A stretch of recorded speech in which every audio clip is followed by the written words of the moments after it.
Good morning, all of you. In today's lecture, we will start our next question. What is personal selling and its feature?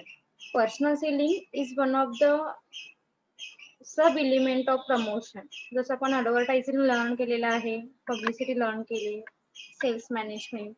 Then personal selling is also sub element of promotion. So personal ह्या wording वरूनच तुमच्या लक्षात येईल म्हणजेच काय असणार आहे इथे face to face interaction between buyer and seller और sales person. So personal selling is also known as the door to door selling. Personal selling काय आहे? डोअर टू डोअर सेलिंग आहे, which is face to face communication between the buyer and the seller.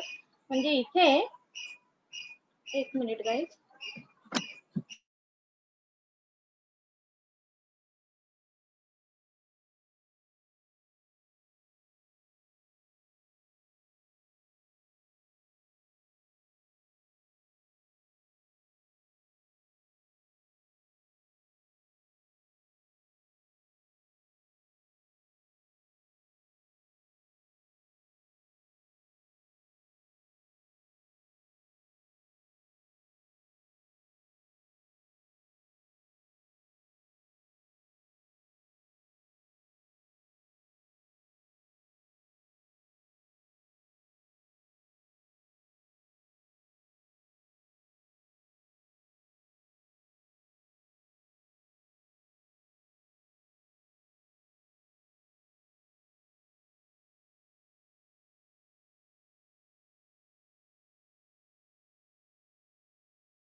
So personal selling म्हणजे काय आहे? Face to face interaction आहे buyer and seller मधलं असेल.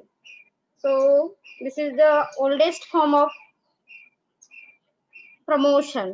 So in simple word, it is an art of persuasion in which the salesperson try to win the confidence of the customer and also try to know the importance of marketing strategy. So personal selling मध्ये महत्वाची thing कोणती आहे किंवा must thing कोणती आहे तर तुमचा confidence. Okay, तुमचं स्पीकिंग, तुमचं कम्युनिकेशन स्किल यावरूनच तुम्ही काय करू शकता तर तुमच्या गुड्स ज्या आहेत त्या कस्टमरला सेल करू शकता.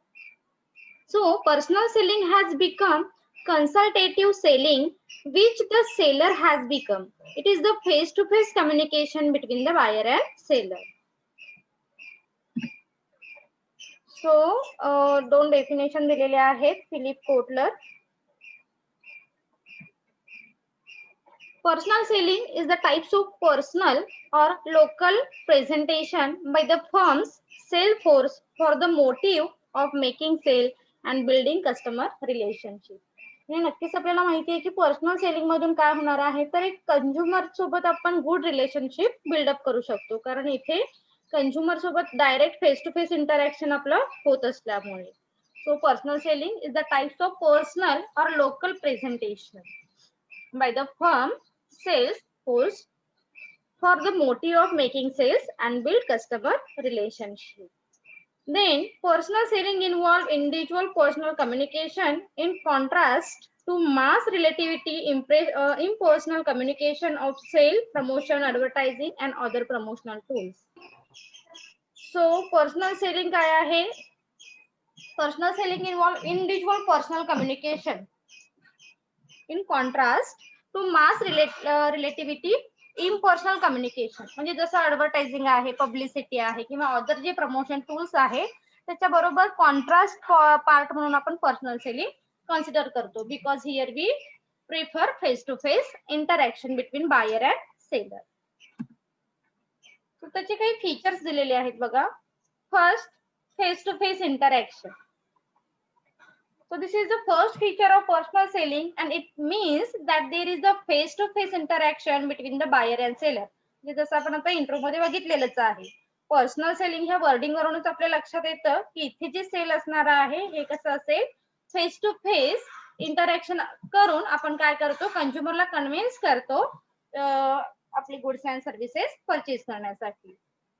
The seller try to understand the need of buyer and provide the product matching the customer need. आणि इथे फर्स्ट ऑफ ऑल आपण इंटरॅक्शन मध्ये डिरेक्टली आपलं जे प्रोडक्ट आहे त्याची इन्फो न सांगता first of all here we take consumer need और we understood consumer need want and expectation and then we sell our product. म्हणजे डिरेक्टली आपण सांगतो का हे आमचं प्रोडक्ट आहे आणि तुम्ही परचेस करा, नाही.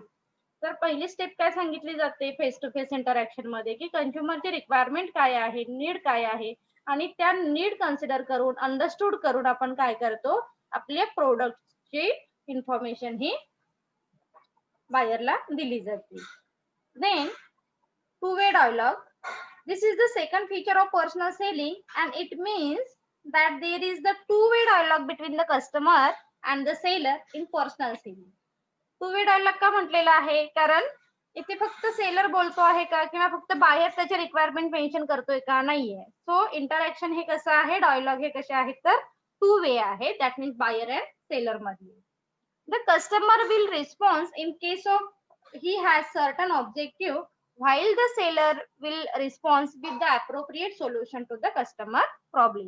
आणि कस्टमरचे प्रॉब्लेम इन द सेन्स कंझ्युमरची नीड, वॉन्ट, ह्या गोष्टी कन्सिडर करून आपण काय करतो, ते प्रॉब्लेम सॉल्व्ह करतो. म्हणजे सपोज कंझ्युमरचे काही प्रॉब्लेम असतील किंवा त्याची जी नीड आहे त्या नीडशी रिलेटेड किंवा त्या प्रॉब्लेमशी रिलेटेड आपण कोणती प्रोडक्ट त्यांना सेल करू शकतो. हे जे इंटरॅक्शन आहे हे कसं आहे तर टू वे आहे. That's why here called two way dialogue. Is it clear first and two? Yes. Yes. Okay. Yes. Then immediate feedback.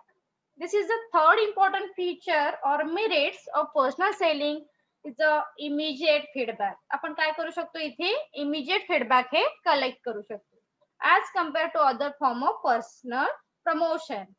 म्हणजे बाकीचे जे प्रमोशनचे टूल्स आहेत लाईक पब्लिसिटी, ऍडव्हर्टायझिंग, यामधून आपण फीडबॅक हे क्विक घेऊ शकतो का तर नक्कीच नाहीये. पण पर्सनल सेलिंग मधून here we give easily feedback because personal selling is face to face interaction, personal selling is a direct communication. Okay, that is why here said we give a immediate feedback. म्हणून आपण immediate feedback हे घेऊ शकतो. Then art of persuasion. Art of persuasion means the personal selling salesperson persuade the customer to buy the product he convince the customer and win his the confidence so that sale are achieved. म्हणजे personal selling मध्ये सगळ्यात म्हणजे आता पुढच्या question मध्ये आपल्याला learn करायचं आहे की पर्सनल सेलिंग करण्यासाठी किंवा सेल्स जॉब करण्यासाठी तुमच्याकडे महत्वाची स्किल किंवा इम्पॉर्टंट स्किल कोणती असली पाहिजे. तर यामध्ये फर्स्ट थिंग पर्suasion आहे किंवा सेल्फ कॉन्फिडन्स आहे किंवा काय म्हणतो आपण एक कम्युनिकेशन स्किल असेल. तर ह्या थिंग असतील तर नक्कीच आपण आपले प्रोडक्ट कंझ्युमरला सेल करू शकतो. So this is the art. Personal selling काय आहे, एक आर्ट आहे. कंझ्युमर कोणत्या टाईपचा आहे, कोणत्या कॅटेगरीचा आहे हे कन्सिडर करून आपल्याला काय करावं लागतं, पर्suasionला इम्पॉर्टंट हे द्यावं लागेल. Is it clear 3 or 4? Yes. Yes. Yes. Okay. Then flexible. This is the personal selling is the flexible in nature.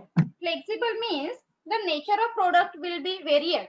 Personal selling will be also depending upon the consumer preference.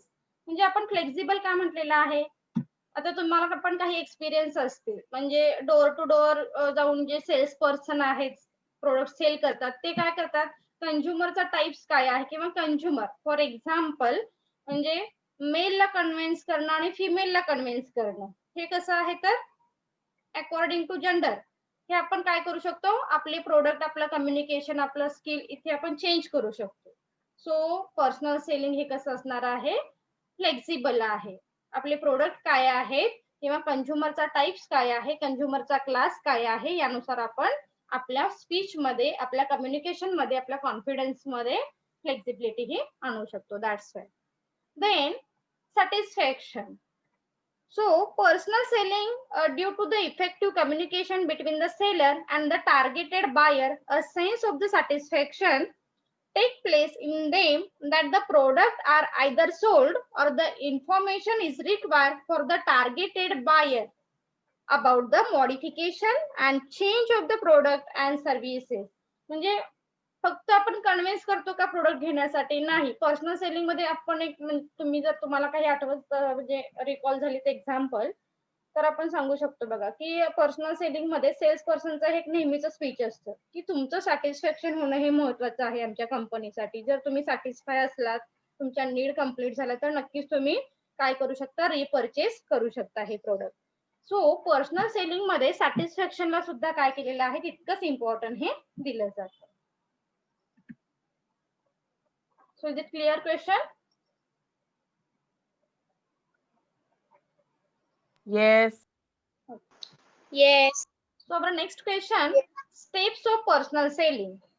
आता ज्यावेळी आपण door to door जाऊन एखाद्या कंझ्युमरला visit करतो किंवा त्याला त्या कंझ्युमरला एखादं प्रोडक्ट सेल करतो, त्यावेळी कोणत्या स्टेप आपल्याला फॉलो कराव्या लागतात पर्सनल सेलिंग मध्ये, ह्या बेसवरती आपला नेक्स्ट क्वेश्चन असेल. So steps of personal selling.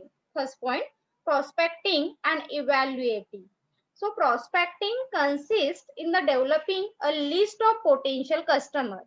The first step in the sales process is to discover the name of prospectus from several sources such as the company's sales record, customer information request from advertisement, other customer newspaper announcement, public record, telephone, okay, trade dictionary, directory. म्हणजे ह्यामधून आपण काय करू शकतो? तर कंझ्युमरची पहिल्या step मध्ये काय करावं लागेल? तुम्हाला कंझ्युमर तुमचा टार्गेट ग्रुप कोण आहे हे थिंग क्लिअर करावी लागेल. Then here we collect consumer name और कंझ्युमर इन्फॉर्मेशन. मग ते आपण वेगवेगळ्या सोर्सेस मधून कलेक्ट करू शकतो. तर इथे सोर्स सांगितलेले आहेत. कंपनी इंटरनल फर्स्टिंग रेकॉर्ड जे काही असेल ते तुम्ही यूज करा, किंवा काही ऍडव्हर्टाइजमेंट मधून काय करू शकता? तुम्ही इन्फॉर्मेशन कलेक्ट करू शकता. काही न्यूजपेपर अनाउन्समेंट मधून इन्फॉर्मेशन ही कलेक्ट करू शकता. ट्रेड डायरेक्टरी मधून काय करू शकता? टेलिफोन डायरेक्टरी मधून इन्फॉर्मेशन ही कलेक्ट करू शकता. सो पहिल्या स्टेप मध्ये काय करायचं आहे? Here we collect consumer information. Okay. Second point, approaching the consumer. This is most crucial step because the prospectus म्हणजे लक्षात आलं असेल, prospectus means customer. So prospectus first impression of the salesman may be lasting impression. म्हणजे आपली एक mentality असते बघा किंवा माइंडसेट. म्हणजे सेल्स पर्सनला बघितलं की लिटरली काय म्हणतो आपण? नाही, आम्हाला काही परचेस नाही करायचं. सो इम्प्रेशन तुमचं जे काही आहे हे खूप छान असणं इम्पॉर्टंट आहे. सो म्हणून इथे काय सांगितलेलं आहे? दिस इज व्हेरी क्रुशियल स्टेप. म्हणजे जेव्हा आपण कंझ्युमरला अप्रोच होतो, कंझ्युमरला अप्रोच करणं आणि त्याला कन्व्हिन्स करणं, this is very crucial step. So this is most crucial step because the prospect's first impression of the salesman may be lasting impression that has long run consequence. One types of approach is based on referrals. The salesman approach the prospectus and explain that the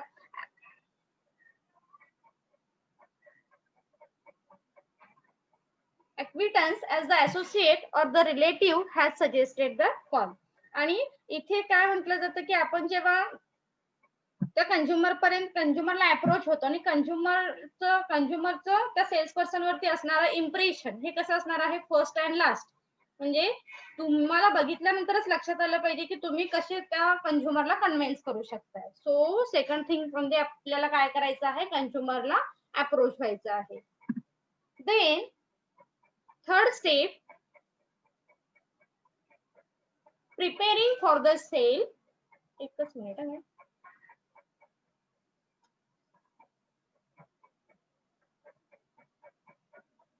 Preparing for the sale. This step consists of finding and analyzing information regarding prospectus, specific product need, current brand being used, feeling about the available brand and personal characteristics. म्हणजे जेव्हा तुम्ही कंझ्युमरला approach होताय त्याच्यानंतर preparation of sale म्हणजे सेलची preparation करा. सेलची preparation करा म्हणजे काय? तर कंझ्युमरची बेसिक इन्फॉर्मेशन तुम्ही कलेक्ट करा स्पीच मधून. कंझ्युमर कोणते ब्रँड यूज करता आहे, किंवा कंझ्युमरची नीड काय आहे, प्रोडक्ट नीड काय आहे, करंट ब्रँड ते कोणते यूज करतायत, त्यांची फिलिंग काय आहे अबाउट पर्टिक्युलर ब्रँड, किंवा पर्सनल कॅरेक्टरिस्टिक काय आहे. Personal characteristic in the sense consumer prefer which brand, कोणत्या ब्रँडला ते प्रेफर करतायत, त्यांना काय आवडते, लाईक और डिसलाईक, ह्या गोष्टी तुम्ही काय करा, कलेक्ट करा. This information is used to selecting an approach and in creating a sales presentation. आणि ही बेसिक इन्फॉर्मेशन कलेक्ट केल्यानंतर मग तुम्ही काय करा, तुमच्या प्रेझेंटेशनला, सेल्स प्रेझेंटेशनला सुरुवात करा. Is it clear? Yes. Yes. Okay.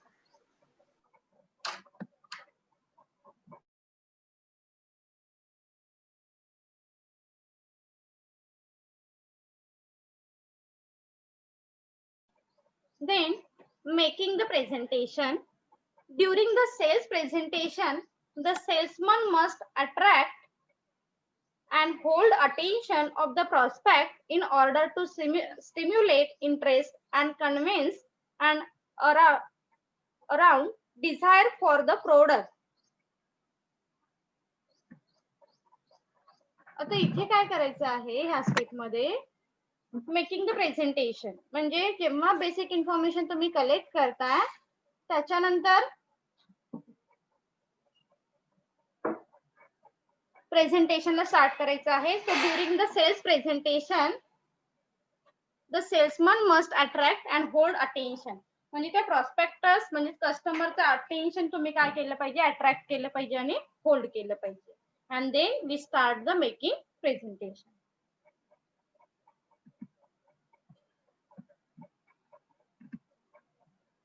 Then overcoming the objection. There are certain objections which can be anticipated and their answer formulated before the sales interview take place. There are other objections which cannot be anticipated because they are usually related to the procedure of a particular business. So तर इथे तुम्हाला काय करायचं आहे, काही objection जर असतील प्रॉस्पेक्टसचे तर ते ओव्हरकम करावे लागतील, म्हणजे त्यांना काही डाऊट्स असतील, काही क्युरीज असतील रिगार्डिंग अवर प्रोडक्ट, तर हे क्लिअर करावे लागेल. Then closing the sale. This step is the climax of the selling process in which the salesman asks the prospectus to buy the product or products. Okay. आणि मग इथे तुम्ही तुमचं presentation देऊन झालेलं आहे, किंवा जे सेल्स प्रॉस्पेक्टचे जे काही क्युरीज असतील, काही डाऊट्स असतील, हे क्लिअर करून झालेले आहेत, ओव्हरकम करून झालेले आहेत. मग तुम्हाला काय तर त्या प्रॉस्पेक्टसला विचारायचं आहे की are you ready for purchasing product or not. Okay, तुम्ही परचेस करू शकताय का प्रोडक्ट, किंवा नाही करू शकताय का. सो क्लोजिंग द सेल्स मध्ये ह्या गोष्टी क्लिअर कराव्या लागतील. He who win the late battle win the war. So the just example दिलेला, he trustly applicable to the salesman for closing in the test or even salesman. Inadequate presentation, poor impression, failure of the meeting objection or wrong approach on the part of the salesman may come in this way. आणि जर तुम्ही जर तुमचे doubts clear केले नसतील कंझ्युमरचे आणि तुमचं presentation कमी असेल किंवा पुअर असेल तर नक्कीच कंझ्युमर ते प्रोडक्ट परचेस करतील का हो? नाही. नाही. गुड. म्हणजे तुमचा कॉन्फिडन्स, तुमचे प्रेझेंटेशन स्किल, तुमचं ऑब्जेक्शन ओव्हरकम, ह्या गोष्टी परचेसिंग साठी खूप महत्वाच्या आहेत. आणि ह्या जर नसतील तर मात्र तुम्हाला काय करावं लागेल, क्लोजिंग सेल्स चॉईस करावं लागेल. आणि last, following up. After the sale is closed, it should be properly followed. The salesman should ensure that the delivery instruction given the customer and properly follow. The salesman must visit the customer, obtain the learn what problem or question have arisen regarding the product. After sales services should be punctual, quick and satisfactory. आणि जर cells closing मध्ये तुम्हाला काही problem आले असतील तर ते इथे सॉल्व्ह केले जातात. आणि जर ती स्टेप फेवरेबल असेल आणि ह्या स्टेप मध्ये मग तुम्ही काय करता, फॉलोअप घेता. आणि जर काही एक्स्ट्रा सेल सर्व्हिसेस द्यायचे असतील तर ते ह्या फॉलोअप मध्ये दिल्या जातात. So this is the punctual, quick and satisfactory असणं महत्वाचं आहे. Is it clear question? Yes, ma'am. Okay. So our last question. Skill set required for effective selling. आता इफेक्टिव्ह सेलिंग होण्यासाठी तुमच्याकडे कोणती स्किल असणे महत्वाचं आहे हा लास्ट क्वेश्चन असणार आहे. सो लास्ट क्वेश्चन युनिट 3 मधला असेल हा. फर्स्ट आहे इंटरपर्सनल स्किल. इंटरपर्सनल स्किल का, कारण पर्सनल सेलिंग किंवा सेल्स हे कसं आहे face to face interaction between buyer and seller. That is why first thing we require a interpersonal skill. Okay, तुमच्याकडे इंटरपर्सनल स्किल असणं महत्वाचं आहे. So the interpersonal skill require for the sale job go far beyond the ability to simplify chat someone up when they enter your storefront or office. Interpersonal skill also involve active listening. आता interpersonal skill मध्ये फक्त तुमच्याकडे communication असणं महत्वाचं आहे का हो? नाही. तर इथे काय सांगितलेलं आहे, here also involve active listening. म्हणजे बायर काय त्याच्या नीड आहेत किंवा एक्सपेक्टेशन आहेत हे तुम्हाला सांगतोय, हे तुम्ही फर्स्ट ऑफ ऑल काय करा, ऐकून घ्या, लिसन करा. So active listening it is also part of personal skill. An ability essential to being successful at sale. You must really listen to what the customer or client need or desire and fit what you are offering to their need. आणि बऱ्याच वेळा असं होतं की कंझ्युमरची demand काहीतरी असते आणि तुम्ही वेगळेच रिप्रेझेंट करताय, तर असं नको. इंटरपर्सनल स्किल मध्ये काय सांगितलेलं आहे, first of all we listen consumer need. So active listening is very important thing for effective selling. तुम्ही कंझ्युमरची नीड काय आहे हे आधी काय करा, लिसन करा. And we provide the best और we provide accurate product to the consumer. आणि जी त्यांची डिमांड आहे तीच तुम्ही काय करा, फुलफिल करा. Is it clear? First interpersonal. Yes. Okay. So second आहे प्रोडक्ट नॉलेज. म्हणजे सेल्स पर्सनने एखाद्या बायरने सांगितलं की हे प्रोडक्ट हवं आहे, ह्या प्रोडक्टची रिक्वायरमेंट आहे किंवा ही प्रोडक्ट ची नीड आहे, आणि तुम्हीच विचारायला लागलात की काय असतं हे प्रोडक्ट, माहित नाहीये, तर हे तुमचं इफेक्टिव्ह सेलिंग आहे का हो? नक्कीच नाहीये. सो फर्स्ट थिंग तुमच्याकडे त्या कंझ्युमरने विचारलेल्या प्रश्नांची क्वेश्चनचे आन्सर असणं महत्वाचं आहे, किंवा तो या प्रोडक्टशी रिगार्डिंग नॉलेज असणं महत्वाचं आहे. तो कंझ्युमरने डिमांड केली, ते प्रोडक्ट तुम्ही त्याला दिलं आणि त्याने त्याचे यूज विचारले, तर तुम्हाला ते त्याचे यूज किंवा त्याच्याशी रिगार्डिंग सगळे इन्फॉर्मेशन ही कंझ्युमरला सांगता आली पाहिजे. This is called the product knowledge. So deep product knowledge is vital to making any sale. म्हणजे कोणतंही प्रोडक्ट सेल करा, त्या प्रोडक्टशी रिगार्डिंग तुमच्याकडे डीप नॉलेज असणं खूप महत्वाचं आहे. वेदर लार्ज और स्मॉल, म्हणजे कोणतंही प्रोडक्ट असू दे, खूप छोटं असू दे किंवा मोठं असू दे, दॅट मीन्स लार्ज और small. If a customer asks your question about the particular product or services and you find yourself unable to answer, your sale will very likely fall through. A dismal prospectus for those who may make their principal living of the commission. Okay, of commission. So इथे just additional information दिलेली आहे. फक्त product इथे काय mention करायचं आहे, simple thing, here we require product deep knowledge regarding product characteristic. म्हणजे प्रोडक्टचे जे कॅरेक्टरिस्टिक आहेत त्याच्याशी रिगार्डिंग तुमच्याकडे सफिशियंट नॉलेज असणं, डीप नॉलेज असणं महत्वाचं आहे. Then mental quality. Mental quality म्हणजे कंझ्युमर काहीतरी तुमच्याकडे डिमांड करतोय आणि तुम्ही वेगळ्याच तुमच्या विश्वात आहात, असं नको. Mental quality, presence of mind, sharp memory, initiative, self confidence, alertness. Okay, this is called the mental quality. So an effective salesman must possess certain mental quality. आणि इफेक्टिव्ह सेलिंग साठी तुमच्याकडे मेंटल क्वालिटी असणं खूप महत्वाचं आहे. मग ह्या mental quality मध्ये काय येतं हे सांगितलेलं आहे पुढे. So like imagination, presence of mind, sharp memory. आता इमॅजिनेशन म्हणजे काय, फॉर एक्झाम्पल जर काही लेडीज क्लोथ परचेस करायला गेले असतील तर त्यांची एखादी चॉईस बघून आपण काय करू शकतो, आणखी त्यांना 4 व्हरायटी दाखवू शकतो. So like imagination, presence of mind, की अजून त्यांची काय रिक्वायरमेंट असू शकते, आणि हेच काय आहे तर इफेक्टिव्ह सेलिंगचे पार्ट आहे. सो तुमच्याकडे इमॅजिनेशन असणं महत्वाचं आहे, प्रेझेन्स ऑफ माइंड असावा, शार्प मेमरी असायला हवी, initiative, self confidence, alertness. He should be able to understand the need and preference of the consumer. आणि याच्यातूनच तुम्ही कंझ्युमरची नीड आणि प्रेफरन्स काय आहे हे इझिली फाइंड आउट करू शकता. So mental quality is very important part for a effective selling. Is it clear? Yes. Yes. Yes. Hard working. Sales job require for their hard work. Hard work खूप महत्वाचं आहे असं सांगितलं जातं मार्केटिंगच्या जॉबसाठी. दॅट मीन्स सेल जॉबसाठी. It is not a routine job involving fix working hours. म्हणजे जर तुम्ही बघितलं तर कुठेही फिक्स वर्किंग अवर्स असतात का हो सेल्स जॉबला? नाही. तुमच्याकडे तुम्ही 8 तास जॉब केला, सेल नाही झाला तरी गेला तरी चालेल असं कोण सांगतं का सेल्स जॉबला? नाही. सो तुम्हाला एक टार्गेट दिलं जातं आणि ते टार्गेट अचीव्ह करणं महत्वाचं आहे. So that is why here called hard working is very important thing for effective selling. In fact, he is expected to be at the place at the time which is convenience to the customer.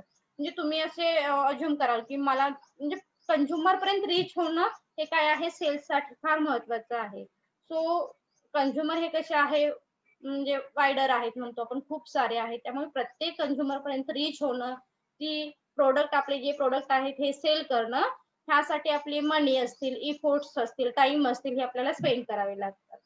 So hard working असणं महत्वाचं आहे. Then determination. The salesperson must have a sense of determination to secure the customer. काही गोष्टी determine करणं सुद्धा तुम्हाला आलं पाहिजे, तितका तुमच्यामध्ये सेन्स असणं महत्वाचं आहे. He should not lose confidence and give a customer easily. म्हणजे कस्टमरला काय म्हणतो, नॉट अ टेक इझी. म्हणजे कंझ्युमर हे खूप वेगवेगळ्या टाईपचे असतात. म्हणजे कंझ्युमर तुमच्या रिएक्शन वरती, तुमच्या कॉन्फिडन्स वरती सुद्धा वस्तू परचेस करतात बघा. त्यामुळे कंझ्युमरला इझिली नका घेऊ किंवा तुमचं कॉन्फिडन्स कुठेही लूज करू नका. तुमचा कॉन्फिडन्स लूज झाला जरी तुमचं प्रोडक्ट बेस्ट असेल तरी सुद्धा कंझ्युमर परचेस नाही करणार. सो कॉन्फिडन्स हा कसा आहे फार महत्वाचा असणार आहे for effective selling. It is important for him to determine and convince the customer about the product.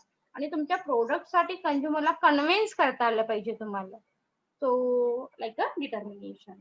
Next patience. Patience is very important thing. Okay. Sales person म्हणून जर तुम्हाला जॉब करायचा असेल तर पहिली जी महत्वाची थिंग आहे पेशन्स. कारण आपल्याला हवा तेव्हा सेल होतो का हो? नक्कीच नाही. त्यामुळे पेशन्स तुमच्याकडे असणं महत्वाचं आहे. A salesman should have the ability of patience, convincing customer to buy the product. It is very difficult task and time consuming activity. बऱ्याच वेळी कंझ्युमर खूप सारं ऐकून घेतात आणि सांगतात नकोय तुमचं प्रोडक्ट, तुम्ही जाऊ शकता. मग तुम्ही काय कराल? कंझ्युमरला ओरडून येऊ शकताय का? नाही. सो तुमच्याकडे ओके ठीक आहे, नाही घ्यायचंय ना चालेल, आपण तिथून एक छान स्माइल देऊन सुद्धा जाण्याची तयारी असली पाहिजे. सो कोणी जॉब केला असेल सेल्समनचा तर थोडेसे आठवत असतील बघा की ह्या गोष्टी आपल्याला काय कराव्या लागतात, फॉलो कराव्या लागतात as a patient. In this competitive market where are several brand exist. Okay. आता कॉम्पिटिशनच्या मार्केटमध्ये खूप सारे ब्रँड काय आहेत, एक्झिस्ट आहेत. आणि जर तुमच्याकडे एखादं नवीन प्रोडक्ट असेल तर आपल्याला काय करावं लागतं, कंझ्युमरला कन्व्हिन्स करावं लागतं. That is Y convincing them to try the product require a lot of skill and patience. आणि एखादं जर प्रोडक्ट किंवा तुमचा जर ब्रँड नवीन असेल तर कंझ्युमरला कन्व्हिन्स करणं इट्स व्हेरी डिफिकल्ट टास्क. किंवा यासाठी तुम्हाला खूप स्किल काय करावे लागतात, यूज करावे लागतात आणि तितके पेशन्स असणं महत्वाचं आहे. He should have sufficient patience to listen the customer. पहिल्यांदा गोष्टी काय की कंझ्युमर जे काही प्रश्न विचारतायत, जे काही क्वेश्चन विचारतायत ते आधी लिसन करून घ्या. त्यासाठी पण पेशन्स तुमच्याकडे असले पाहिजे. And clear their doubt. आणि कंझ्युमरचे डाऊट काय करा, क्लिअर करा. He should not feel irritated if the buyer put up many question. जर काही कस्टमर काय करतात, खूप सारे प्रश्न विचारतात, तर त्यावेळी तुम्ही इरिटेट नका हो. त्यावेळी तुमच्याकडे पेशन्स असणं महत्वाचं आहे. Even if the question are irrelevant. आणि बऱ्याच वेळी कस्टमर असेही करतात बघा, काही इररिलेव्हंट क्वेश्चन सुद्धा विचारतात. तर तुम्ही नाही त्यांना विचारू शकत की अरे हा क्वेश्चन तरी प्रोडक्टशी रिलेटेड नाहीये. तर तुमच्याकडे पेशन्स असणं खूप महत्वाचं आहे. Is it clear? Point number 5, 6. Yes. Yes. Yes. So last point, physical quality. A salesman should have a good appearance and an impressive personality. तुमची पर्सनॅलिटी ही कशी असली पाहिजे, इम्प्रेशन. म्हणजे बऱ्याच वेळी तुमच्याकडे बघून सुद्धा कंझ्युमरने प्रोडक्ट हे परचेस केलं पाहिजे. So impressive personality is very important thing for effective selling. A pleasing personality create a good impression on the prospectus. आणि तुम्ही तुमचे म्हणजे कम्युनिकेशन स्किल हे मॅटर करतच, पण त्याच्या आधी पहिलं इम्प्रेशन काय असतं तर तुमची पर्सनॅलिटी म्हणतो आपण. सो तुमचं ड्रेसिंग स्टाईल कसं आहे, तुमचा अपिअरियन्स कसा आहे, तुम्ही कसे उभे आहात कंझ्युमर सोबत, हे काय असणार आहे तर फिजिकल क्वालिटी मध्ये येईल. आणि हे सुद्धा इफेक्टिव्ह सेलिंग साठी खूप मॅटर करतं. He should also have a good health because it is the key to his efficiency. आणि तुमचे गुड हेल्थ असणं सुद्धा काय आहे, महत्वाचं आहे. His tone of speaking should be natural. म्हणजे तुम्ही कुठेतरी ओव्हर ऍक्टिंग करताय असं वाटू नये. जे काही स्पीकिंग आहे तुमचं हे नॅचरल असावं. सो टोन तुमचा कसा असला पाहिजे, स्पीकिंगचा नॅचरल असावा. So as to create receptivity among the listener. आणि लिसनरची तुम्ही रिस्पेक्ट करता हे तुमच्या स्पीकिंग मधून, तुमच्या टोन मधून वाटलं पाहिजे. Is it clear? Yes. Okay, so thank you. आपला युनिट नंबर 3 कम्प्लीट झालेला आहे.